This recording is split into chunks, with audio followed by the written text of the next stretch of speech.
வணக்கம் மக்களே. நம்ம சேனல்ல தொடர்ந்து ரிவ்யூஸ் நாங்க பார்த்துக்கிட்டு இருக்கோம். அந்த வகையில இப்ப நம்ம எதை பத்தின ரிவ்யூ பார்க்க போறோம் அப்படின்னா, நம்ம கார்த்திக் கதையில February 13 இன்னைக்கு என்ன நடந்துச்சு அப்படிங்கறத பத்தி தான் இந்த வீடியோல பார்க்க போறோம். ஸோ மறக்காம இந்த வீடியோக்கு ஒரு லைக் பண்ணிக்கோங்க. ஏன்னா உங்களோட ஒவ்வொரு லைக்கும் தாங்க எங்களுக்கு அடுத்த வீடியோ போடுறதுக்கு ரொம்ப ரொம்ப இன்ட்ரெஸ்டிங்கா இருக்கும். லாஸ்ட் வீடியோல எவ்வளவு லைக்ஸ் வந்திருக்கு அப்படிங்கறத பார்க்கும் பொழுது ரொம்ப ஹாப்பியா இருக்கும். ஸோ மறக்காம இந்த வீடியோக்கு ஒரு லைக் பண்ணிக்கோங்க. சரி, வாங்க வீடியோக்குள்ள போலாம். ஸோ என்ன நடக்குதுன்னா, நம்ம ரேவதி வந்துட்டு அங்கேயும் இங்கேயும் நடந்துகிட்டு இருக்காங்க. ரேவதி என்ன நினைக்கிறாங்கன்னா, இத்தனை நாளும் பாட்டி யாருன்னு தெரியாம இருந்தோம். இன்னைக்கு என் பாட்டிய பார்த்துட்டேன். அவங்கள பார்த்தா அம்மா சொல்ற அளவுக்கு கெட்டவங்க மாதிரியே தெரியல. பார்த்தா நல்லவங்க மாதிரி தான் தெரியுது. அவங்களையா இத்தனை வருஷம் பகையாளியா நினைச்சுக்கிட்டு இருந்தேன். பாட்டிய போய் பார்க்கணும் அப்படின்னு ரொம்ப ஆசையா இருக்கு. அம்மாட்ட சொன்னா கண்டிப்பா அம்மா ஒத்துக்க மாட்டாங்க பாட்டிய பாக்குறதுக்கு. அப்பா கிட்ட போய் கேட்டாலும் அப்பாவை இப்பதான் அம்மா சந்தேகமா பேசுனாங்க. பாட்டி வந்ததுக்கு அப்பா காரணமா இருப்பாருன்னு. அதனால அப்பா கிட்ட போய் கேட்டாலும் என்னால அப்பா திட்டு வாங்குறதுக்கு வாய்ப்பு இருக்கு. அதனால அப்பாட்ட நம்ம போய் கேட்க வேணாம். நம்ம யாருகிட்ட கேக்குறது அப்படின்னு ஒரே குழப்பமா நிக்கிறாங்க ரேவதி. அப்பதான் நம்ம ரேவதிக்கு ஒரு யோசனை. சரி, நம்ம டிரைவர் கிட்ட கேட்டு பார்ப்போம் அப்படின்ட்டு நம்ம ரேவதி நேரா கார்த்திய போய் பாக்குறாங்க. கார்த்தி ரூம்ல இருக்காரு. நம்ம ரேவதி நேரா கார்த்திய போய் பார்த்து டிரைவர் அப்படின்னு சொல்ல, கார்த்தி ரேவதிய பார்த்துட்டு, சொல்லுங்க மேடம், என்ன வேணும்? ரேவதி சொல்றாங்க, ஒரு முக்கியமான இடத்துக்கு போகணும். கார்த்தி கேக்குறாரு, எங்கன்னு சொல்லுங்க. ரேவதி சொல்றாங்க, இன்னைக்கு காலையில எங்க பாட்டி வந்தாங்கல்ல, அவங்கள பார்க்கணும் அப்படின்னு எனக்கு ரொம்ப ஆசையா இருக்கு. அவங்க கிட்ட கூட்டிட்டு போறியா? அப்ப கார்த்தி சொல்றாரு, இங்க பாருங்க மேடம், காலையில தான் உங்க அம்மா அவ்வளவு கோவப்பட்டாங்க. இங்க பாருங்க, நீங்க மட்டும் போயிட்டு பாட்டிய சந்திச்சீங்க அப்படிங்கிறது சாமுண்டீஸ்வரி மேடத்துக்கு தெரிய வந்துச்சுன்னா ரொம்ப பெரிய பிரச்சனை ஆகிரும். நீங்க வந்துட்டு பொறுமையா இருங்க, பிரச்சனை எல்லாம் முடிஞ்ச பிறகு போய் பார்க்கலாம். ரேவதி சொல்றாங்க, இங்க பாரு டிரைவர், என் பாட்டியை எனக்கு ரொம்ப பிடிச்சிருக்கு. அவங்க இன்னைக்கு காலையில வந்ததோட அவங்க கிட்ட பேசணும் அப்படின்னு எனக்கு ரொம்ப ஆசையா இருந்துச்சு. இத்தனை நாளும் எங்க அப்பாவை பெத்த அம்மா யாருன்னு தெரியாம இருந்தேன். இன்னைக்கு நான் பார்த்துட்டேன். அவங்கள பார்த்ததுல இருந்து அவங்க கிட்ட பேசணும் அப்படின்னு எனக்கு ரொம்ப ஆசையா இருக்கு. நீங்க அவங்கள பாக்குறதுக்கு எங்களை கூட்டிட்டு போவீங்களா, இல்ல நானா போயிட்டு பார்க்கவா அப்படின்னு சொன்னதோட கார்த்தி நேரா ரேவதி கிட்ட, சரி இருங்க நான் கூட்டிட்டு போறேன் அப்படின்னு சொன்னதோட ரேவதியும் சரி வாங்க அப்படின்னு சொல்ல, கார்த்தியும் ரேவதியும் சேர்ந்து நேரா கோயிலுக்கு போறாங்க. கோயில்ல கொண்டு போய் காரை நிப்பாட்டினத்தோட கார்த்தி நேரா ரேவதி கிட்ட, சரி போங்க, அங்கதான் பாட்டி இருந்தாலே இருப்பாங்க அப்படின்னு. இது கேட்டதோட ரேவதியும் சரி அப்படின்னு சொல்லிட்டு நேரா கோவிலுக்குள்ள போறாங்க. அதே நேரத்துல நம்ம கார்த்திக்கு போன் வருது. யாரு போன் அடிக்கிறாங்கன்னா சாமுண்டீஸ்வரி தான் போன் அடிக்கிறாங்க. கார்த்தி போன் அட்டன் பண்ணி, சொல்லுங்க மேடம் அப்படின்னு சொல்ல, சாமுண்டீஸ்வரி சொல்றாங்க, எங்கப்பா டிரைவர் இருக்கா, வீட்டுல ஆளை காணோம். கார்த்தி சொல்றாரு, கோயில் வரைக்கும் வந்த மேடம்.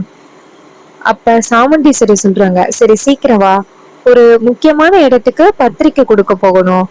உடனே கார்த்தியும் சரிங்க மேடம் நான் உடனே வரேன் அப்படின்னு சொல்லிட்டு போனை கட் பண்ணிட்டு நேரா சாமுண்டீஸ்வரிய பாக்குறதுக்கு வீட்டுக்கு வராரு. சாமுண்டீஸ்வரி சொல்றாங்க, நிறைய பேருக்கு பத்திரிக்கை கொடுக்கணும்ல, அதான் இமிடியேட்டா வர சொன்னேன். சரி காரை ஸ்டார்ட் பண்ணு அப்படின்னு சொல்ல, கார்த்தியும் சரி அப்படின்னு சொல்லிட்டு காரை ஸ்டார்ட் பண்றாரு.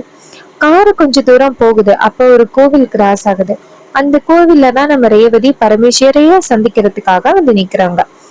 நம்ம கார்த்தி வந்துட்டு கார் எடுத்துட்டு போயிட்டு இருக்கும் பொழுது சாமுண்டீஸ்வரி டக்குன்னு, டிரைவர் ஒரு நிமிஷம் காரை திருப்ப. கார்த்தி கேக்குறாரு, ஏன் மேடம் என்னாச்சு? பரமேஸ்வரி சாமுண்டீஸ்வரி சொல்றாங்க, இந்த ஒரு கோவில் இருக்குல்ல, அங்க சாமி கும்பிட்டு போயிடலாம். பத்திரிக்கை கொடுக்க போறேன்னு, சாமி கும்பிட்டு போறது நல்லது. அப்ப கார்த்தி சொல்றாரு, மேடம் இதுக்கப்புறம் ஒரு கோவில் இருக்கு, அங்க போயிட்டு போகலாமே. சாமுண்டீஸ்வரி சொல்றாங்க, இல்ல இந்த கோவிலுக்கு என்ன குறைச்ச, இந்த கோயிலுக்கே போயிட்டு போகலாம். இது கேட்டதோட கார்த்திக்கு செம ஷாக்கு. ஏன்னா அந்த கோவில்ல தான் ரேவதியை கார்த்தி கொண்டு போய் விட்டுருக்காரு பாட்டிய சந்திக்கிறதுக்கு. அப்ப சாமுண்டீஸ்வரி அந்த கோவில்ல காரை நிப்பாட்ட சொல்ல, கார்த்தியும் காரை நிப்பாட்ட சாமுண்டீஸ்வரி காரை விட்டு இறங்கி போறாங்க. கார்த்தி நேரா ரேவதிக்கு போன் பண்றாங்க. ரேவதியோட போன் பைக்குள்ள இருக்கிறதுனால ரேவதிக்கு போன் வர்றது தெரியல. கார்த்தி எப்படியாவது ரேவதியை காப்பாத்தணும் அப்படிங்கறதுக்காக போன் கால் பண்ணிக்கிட்டே இருக்காங்க. ஆனா ரேவதி பார்க்கல. ரேவதி நேரா கோயிலுக்குள்ள போறாங்க. அங்க நம்ம பரமேஸ்வரி இருக்காங்க. ரேவதி ஓடி போய் பாட்டி அப்படின்னு சொல்ல, பரமேஸ்வரி ரேவதிய பார்த்ததோட ரொம்ப சந்தோஷப்படுறாங்க. பேத்தி, உன்னையெல்லாம் பார்க்கணும்னு எவ்வளவு ஆசைப்பட்டேன். அப்ப ரேவதி சொல்றாங்க, பாட்டி நீங்க காலையில என்ன பார்த்துட்டு போனதுல இருந்து உங்களை சந்திக்கணும் அப்படின்னு எனக்கு ரொம்ப ஆசையா இருந்துச்சு பாட்டி. அப்பா பரமேஸ்வரி சொல்றாங்க, இங்க பாருடா, இத்தனை வருஷத்துக்கு முன்னாடியோ உங்களை எல்லாம் நான் பார்த்திருக்க வேண்டியது. ஆனா எங்க, உன் அம்மா விட்டா தானே எங்க மேல அவ்வளவு கோவத்துல இருக்கா. அப்ப ரேவதி சொல்றாங்க, பாட்டி நீங்க அனுபவிக்க வேண்டிய தண்டனை எல்லாத்தையுமே அனுபவிச்சிட்டீங்க, போதும் பாட்டி. இங்க பாருங்க, உங்களை என் கல்யாணத்துக்கு இன்வைட் பண்ணணும், அதுக்காக தான் வந்திருக்கேன் அப்படின்ட்டு பத்திரிக்கையை கொடுக்குறாங்க. அப்ப பாட்டி அந்த பத்திரிக்கையை பார்த்துட்டு, அம்மாடி இந்த பத்திரிக்கையில என் பேரன் பேர் இருக்கணும் அப்படின்னு தான் நான் ஆசைப்பட்டேன், எவனோட பேரும் இருக்கு. ரேவதி சொல்றாங்க, பாட்டி இந்த கல்யாணத்துக்கு வந்து நீங்க ஆசீர்வாதம் பண்ணீங்கன்னா எனக்கு ரொம்ப சந்தோஷமா இருக்கும், ஆசீர்வாதம் பண்ணுங்க அப்படின்னு சொல்லிட்டு கால்ல விழ, பரமேஸ்வரி சொல்றாங்க, நல்லா இருமா, இங்க பாருமா, நீ எதுக்கும் கவலைப்படாத, கண்டிப்பா நம்ம குடும்பம் ஒண்ணு சேரும். ரேவதி சொல்றாங்க, பாட்டி தாத்தாவை எப்ப பாட்டி பார்க்கலாம். பரமேஸ்வரி சொல்றாங்க, அதுக்கு என்ன தாயி, ஒரு நாள் கண்டிப்பா பார்க்கலாம். அப்ப ரேவதி சொல்றாங்க, பாட்டி அம்மா ரொம்ப கோவத்துல இருந்தாங்க, அதனாலதான் இப்படி பேசிட்டாங்க காலையில. பரமேஸ்வரி சொல்றாங்க, ஆமாண்டி, இத்தனை வருஷமாவா ஒருத்தி கோவத்துல இருப்பா, இந்த அளவுக்கு அவ கோவத்துல இருப்பா அப்படின்னு நான் எதிர்பார்க்கவே இல்லை. ரேவதி சொல்றாங்க, ஆமா பாட்டி, நானுமே தான் எதிர்பார்க்கவே இல்லை அப்படின்னு ரெண்டு பேரும் பேசிக்கிட்டு இருக்காங்க. கார்த்தி தொடர்ந்து ரேவதிக்கு போன் பண்ணிக்கிட்டு இருக்காரு. ரேவதி போன் எடுக்கவே இல்லை. சாமுண்டீஸ்வரி அந்த பக்கமா வரவங்க ரேவதி அந்த பரமேஸ்வரி கிட்ட பேசிக்கிட்டு இருக்கிறத பார்த்துட்டு ரேவதி அப்படின்னு சொல்லி கத்துறாங்க. அப்ப ரேவதி அவங்க அம்மாவை பார்த்ததோட ரொம்ப அதிர்ச்சி ஆகுறாங்க. சாமுண்டீஸ்வரி கோவமா அங்க வராங்க. வந்துட்டு என்ன காரியம் பண்ணிக்கிட்டு இருக்கா அப்படின்னு கேட்க, அப்ப ரேவதி கேக்குறாங்க, அம்மா என்னம்மா, நான் பாட்டி கிட்டதான் பேசிக்கிட்டு இருக்கேன், அவங்கள கல்யாணத்துக்கு கூப்பிடலான்னு வந்தேன். சாமுண்டீஸ்வரி சொல்றாங்க, இவளையெல்லாம் கல்யாணத்துக்கு கூப்பிடணும் அப்படின்னு அவசியமே கிடையாது, இவளுக்கு ஏன் நீ மரியாதை கொடுத்துட்டு கல்யாணத்துக்கு கூப்பிடுற, இங்க பாரு, இவளாலதான் எங்க அம்மாவும் என் தங்கச்சியும் இறந்தாங்க, இவளுக்கா நீ வந்துட்டு மரியாதை கொடுக்கற. அதான் என் அம்மாவும் என் தங்கச்சியும் இன்னைக்கு உசுரோடவே இல்லை, இவளுக்கு நான் ஏன் வந்துட்டு மரியாதை கொடுக்கணும். ரேவதி, நான் ஏமாந்த மாதிரி என் பொண்ணுங்க ஏமாறக்கூடாது. இதை கேட்டதோட நம்ம ரேவதி சொல்றாங்க, அம்மா பாட்டிய இன்னும் எத்தனை காலம்மா நீ வந்துட்டு பழிவாங்கலான்னு நினைச்சுக்கிட்டு இருக்க, பாட்டி ரொம்ப பாவமா, அவங்கள பாரு, அவங்க ரொம்ப வயசானவங்க, இதுக்கு மேலேயுமா நீ அவங்கள வந்துட்டு ரொம்ப கஷ்டப்படுத்த போற அப்படின்னு. அதுக்கு சாமுண்டீஸ்வரி சொல்றாங்க, இங்க பாருடி, நான் எப்படி எங்க அம்மாவையும் தங்கச்சியும் இழந்துகிட்டு இவ்வளவு கஷ்டப்பட்டுக்கிட்டு இருக்கணும், அதே மாதிரி இந்த பரமேஸ்வரியும் அவங்க அம்மாவை இழந்து கஷ்டப்பட்டுக்கிட்டு இருக்கணும் அப்படின்னு சொன்னதோட நம்ம ரேவதி சொல்றாங்க, அம்மா நீங்க எல்லாருக்குமே நியாயம் பேசுறவங்க, ஏன் இதை மட்டும் இப்படி பேசுறீங்க அப்படின்னு. அப்ப சாமுண்டீஸ்வரி சொல்றாங்க, இங்க பாரு, இதுக்கு மேல இந்த இடத்துல நின்னு பேசாத அப்படின்னு சொல்லிட்டு நேரா ரேவதியை கூட்டிக்கிட்டு அந்த இடத்துல இருந்து போறாங்க. ரேவதி நேரா அவங்க பாட்டியை பார்த்துக்கிட்டே கத்துறாங்க, பாட்டி பாட்டி அப்படின்னு சொல்லிட்டு ரொம்ப ஃபீல் பண்றாங்க. அதுக்கப்புறமா ரேவதிய நம்ம சாமுண்டீஸ்வரி கூட்டிட்டு வர்றதை பார்த்துட்டு கார்த்தி நினைக்கிறாரு, போச்சு ரேவதி மாட்டிக்கிட்டாங்க அப்படின்னு. நம்ம சாமுண்டீஸ்வரி நேரா ரேவதிய கூட்டிட்டு வந்துட்டு வீட்டுல விடுறாங்க. அப்ப சந்திரா வீட்டுல உள்ளவங்க எல்லாரும் வராங்க. அப்ப நம்ம சந்திரா இங்கேருந்து வந்துட்டு, அக்கா என்னாச்சு, ஏன் ரேவதி அழுகுறா, ஏன் நீ ரேவதி மேல அவ்வளவு கோவமா பேசுற. அப்ப சந்திரா சொன்னதை கேட்டுட்டு சாமுண்டீஸ்வரி சொல்றாங்க, காலையில அந்த பொம்பளை வந்தால, எவ்வளவு பிரச்சனை நடந்துச்சு, அது எல்லாத்தையும் மறந்துட்டு இந்த ரேவதி போயிட்டு அந்த பரமேஸ்வரி கிட்ட பேசிட்டு நிக்கிறா, அப்ப என் மேல கொஞ்சம் கூட மரியாதை இல்லை அப்படின்னு தானே அர்த்தம். காலையில அந்த பொம்பளை எவ்வளவு பேசிட்டு போனா, அது எல்லாத்தையுமே இவ மறந்துட்டாளா அப்படின்னு சொல்லி கேட்க, அப்ப ரேவதி சொல்றாங்க, அம்மா நான் என் பாட்டியை தானமா பாத்துட்டு வந்தேன், இதுல என்ன தப்பு இருக்கு.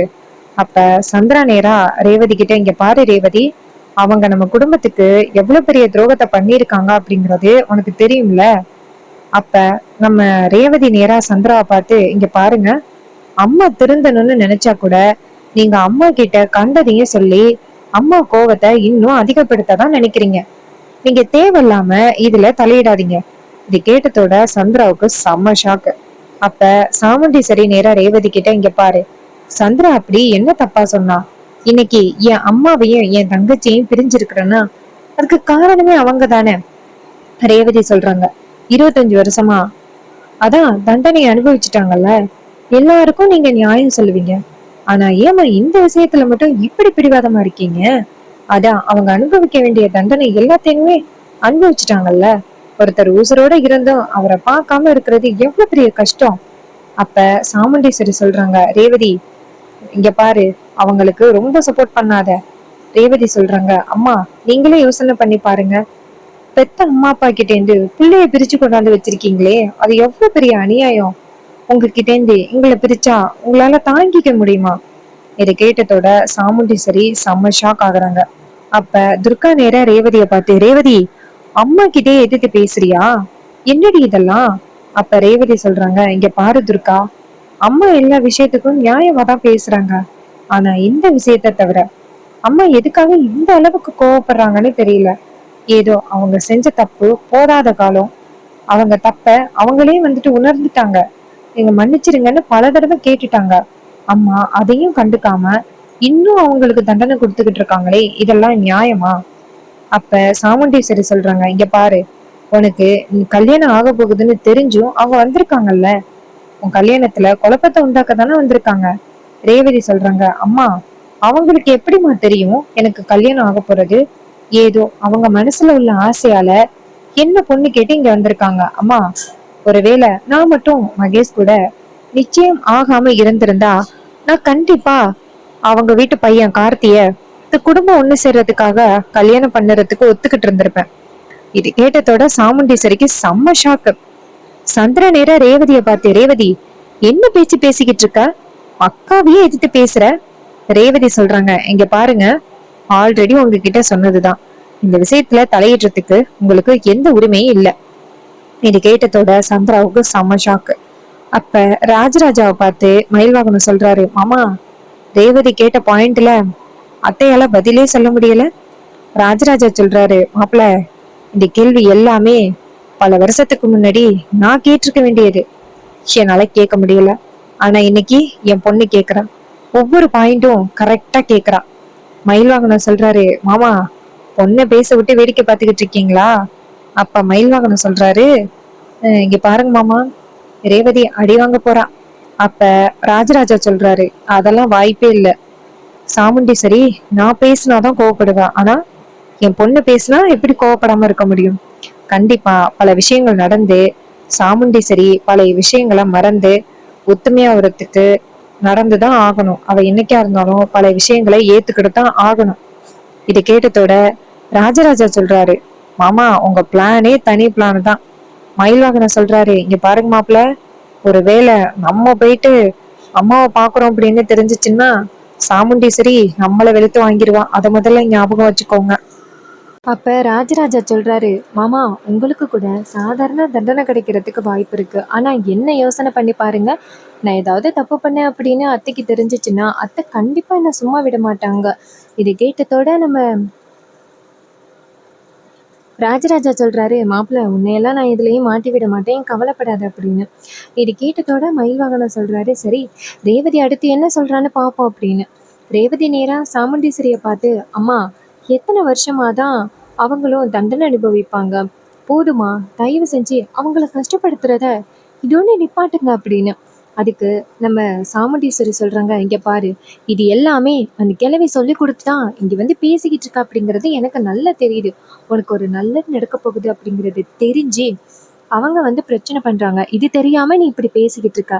இங்க பாரு ரேவதி, இதுக்கு மேல அவங்கள பத்தி ஏதாவது பேசுன அவ்வளோதான். அப்ப ரேவதி சொல்றாங்க, அம்மா இந்த குடும்பம் ஒண்ணு சேரணும் அப்படின்னா நான் கண்டிப்பா அந்த கார்த்திகை கல்யாணம் பண்ணுவேன். அப்ப மயில்வாகனம் நேரா ராஜராஜட்ட, கார்த்தி யாருன்னே தெரியாம ரேவதி இப்படி பேசுறா? அப்ப ராஜராஜா சொல்றாரு, மாப்பிள்ள ஒருவேளை அந்த மகேஷோட உண்மையான முகம் மட்டும் நிரூபிக்கப்பட்டுச்சுன்னா ரேவதி கண்டிப்பா கார்த்தியை கல்யாணம் பண்ணிப்பா, நம்ம நினைச்சது நடந்துரும், இந்த குடும்பமும் ஒண்ணு சேர்ந்துரும் அப்படின்னு சொல்லி பேசிக்கிட்டு இருக்கேன். மயில்வாகனம் சொல்றாரு, மாமா அதெல்லாம் சரிதான், ஆனா அத்தை ஏத்துப்பாங்களா? ராஜராஜா சொல்றாரு, கண்டிப்பா அவ ஏத்துக்கிட்டு தான் ஆகணும், வேற வழி இல்லை அப்படின்னு. அதுக்கப்புறம் நம்ம சந்திரா இதையெல்லாம் பார்த்துட்டு ஷாக் ஆகுறாங்க.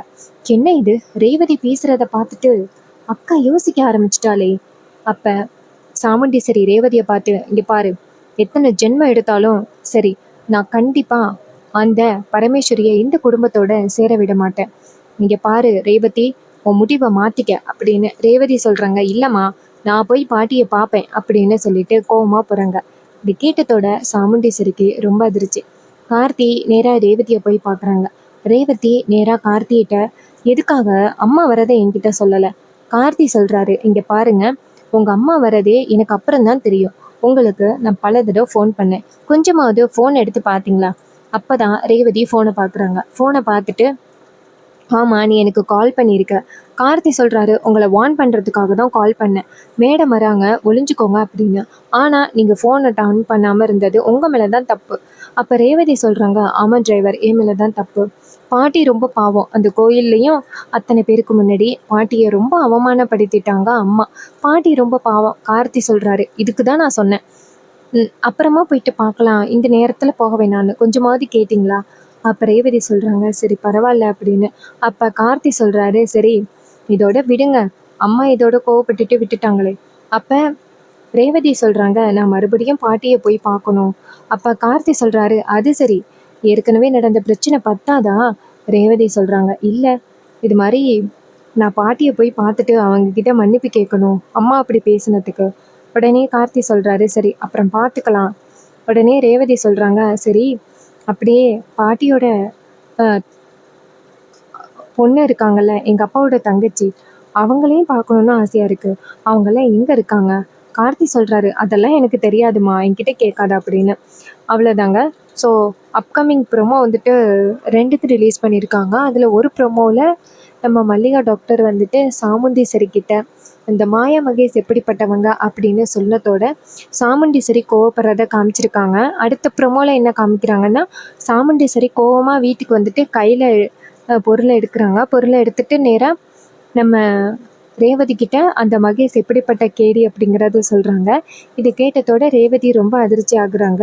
சந்திரா வந்துட்டு, ச்சே என்ன இது, சாமுண்டீஸ்வரிக்கு உண்மை தெரிஞ்சு போச்சு, அப்புறம் எப்படி அத்தனை பேருக்கு முன்னாடி சாமுண்டீஸ்வரியை அவமானப்படுத்துறது அப்படின்னு நினைக்கிறாங்க. சாமுண்டீஸ்வரி வந்துட்டு கோவமாக அந்த மாயா மகேஷை பார்த்துட்டு வார்ன் பண்ணுறாங்க. எவ்வளோ தைரியம் இருந்தால் இப்படி பண்ணியிருப்பீங்க அப்படின்னு சொல்லிட்டு அவங்க 2 பேரையும் வந்துட்டு எச்சரிக்கிறாங்க. ஸோ அவங்கள போலீஸில் பிடிச்சு கொடுப்பாங்களா, அடுத்து என்னென்னலாம் நடக்க போகுது அப்படிங்கிறத பற்றி நம்ம சேனலில் தொடர்ந்து தெரிஞ்சுக்கணும் அப்படின்னா மறக்காமல் நம்ம சேனலை சப்ஸ்கிரைப் பண்ணிக்கோங்க. ஸோ இந்த வீடியோவுக்கு இது வரைக்கும் நீங்கள் பார்த்துருந்தீங்கன்னா ஒரு லைக் பண்ணிக்கோங்க. கூடவே நம்ம சேனலையும் சப்ஸ்கிரைப் பண்ணிவிட்டு பக்கத்தில் உள்ள பெல் ஐக்கானையும் கிளிக் பண்ணி ஆல் செட் பண்ணிக்கோங்க. அப்போ தாங்க அடுத்தடுத்து வீடியோஸ் போடும் பொழுது உங்களுக்கு நோட்டிஃபிகேஷன் வரும். ஸோ நம்ம சேனலை எந்த இயர்லேருந்து நீங்கள் கண்டினியூவாக வாட்ச் பண்ணுறீங்க அப்படிங்கிறத மறக்காமல் சொல்லுங்கள். தேங்க்யூ ஃபார் வாட்சிங்.